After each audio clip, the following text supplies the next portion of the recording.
find really interesting. We'll go with the 8th, 9th, 13th, and the 16th problem. Right, so we'll just try going to the 8th problem.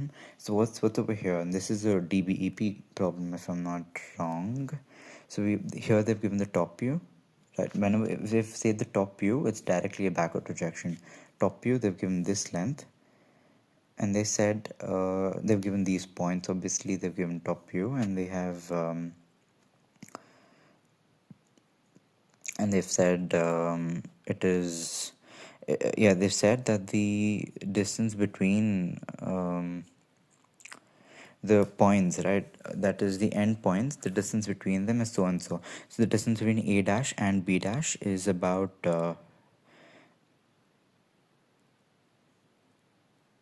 yeah, it's about 60 mm, and the distance between A and B is about 45 mm. So they've given these measures, and they've given these points.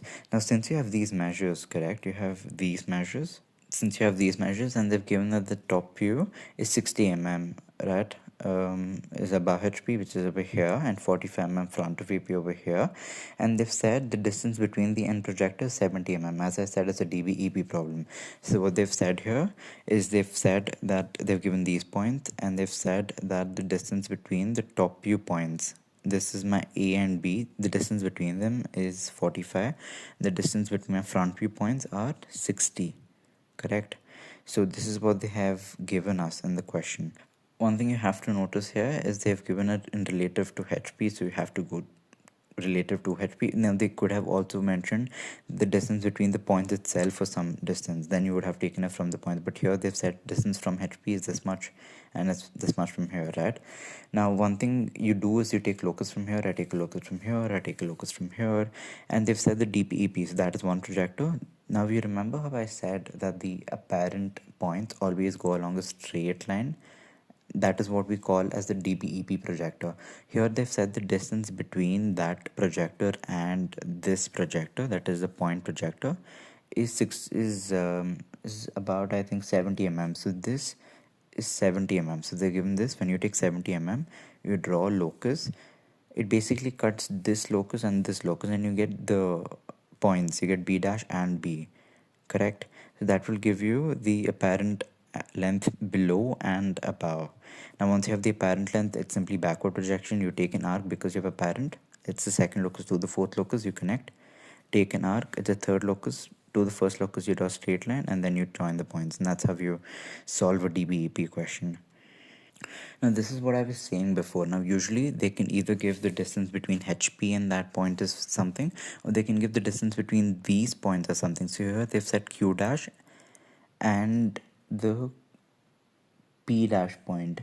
That is, they've given the top view, and they over here the distance between Q dash and P dash, this distance they've given is 45. It's not from HP, it is from these 2 points is 45. So they can give either from HP or from the points itself. They've given this is 45, they've given this distance is 45, so my P dash point can be anywhere over here. But how do I know it's here? Because they've given the top view. The top view is about 70, the straight line is itself about 70 mm, the top view of it. So this is 70 mm, and it's making a 60-degree angle, correct? If I take a locus from here, since they're along the same line, wherever that cuts, I get a P dash point, and from that obviously do a backward projection. That's a apparent length to draw an arc. Second locus to fourth locus, connect. Draw an arc, third locus to first locus, connect. So that is how I do problems where the points are separated by a certain distance. And this is the same thing, but over here it is separated from HP, and we have DBEP over here, right?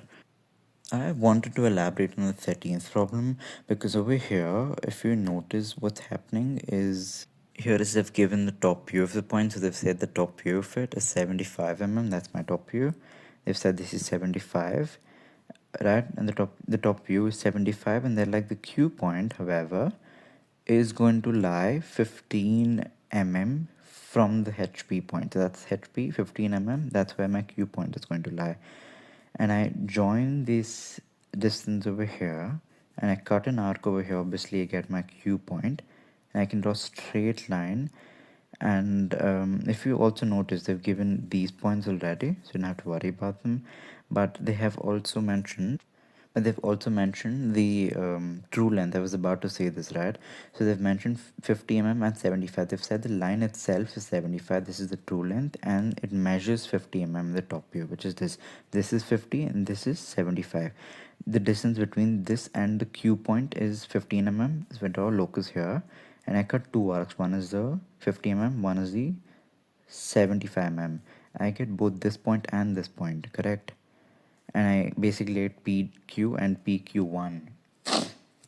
Now from that I can obviously get these points. From this true length I can find apparent length above, and from this apparent length I can find true length above.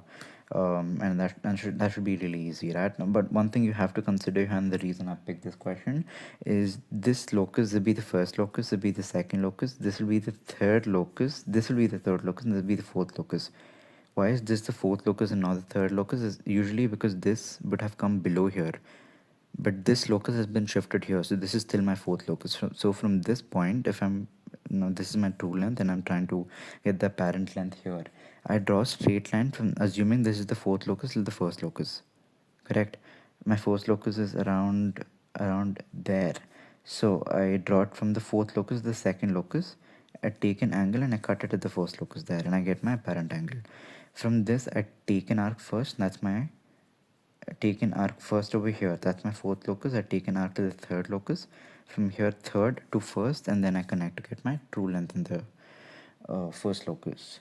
So this is how I do it, and I consider this to be the fourth and not the third locus, correct?